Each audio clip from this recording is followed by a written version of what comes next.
ఎందుకు వచ్చారు అడిగి? మాట్లాడదాం వచ్చాను. అదే కొన్ని విషయాలు బయటకు వచ్చినాయి నా దాకా, ఆడపిల్లలై. ఎవరి గురించి? ఇతనే రాజేష్ నాగ్ అని. కొన్ని వీడియోలు, కొన్ని చాటింగ్లు, కొంతమంది బాధితులు చెప్పడం, అవన్నీ ఆల్రెడీ అన్ని న్యూస్లలో వెలువవుతుంది. ఎవరైతే ఆడపిల్లలు బాధితులై ఉన్నారో వాళ్ళే చెప్పడం, ఎందుకు ఇలా జరుగుతుందని ప్రశ్నించడానికి వచ్చింది. తప్పు కాదు కదా, మేము కూడా ఒక అఘోరలమే. అఘోర తప్పు చేస్తే, ఇప్పుడు మీ మీడియా వాళ్ళు ఉన్నారు, తప్పు చేస్తే మీరు ఎలా అడుగుతారో మేము కూడా అడగాలి కదా, అసలు ఏంటిది ఈ కథ అని. Bhairav don't do that.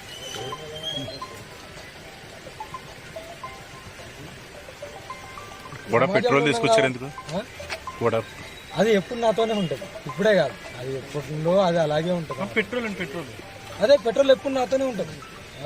ఎందుకంటే నేను లాంగ్ ట్రావెల్ చేస్తుంటా కదా, పెట్రోల్ అనేది ఎప్పుడే ఎక్కడ ఏ జంగట్లో బండి ఆగుతో తెలియదు కాబట్టి లాంగ్ ట్రావెల్కి అలా పెట్టుకుంటూ ఉంటాను. వెళ్తారా? లోపలికి వెళ్తారా? అదే తీయాలి కదా.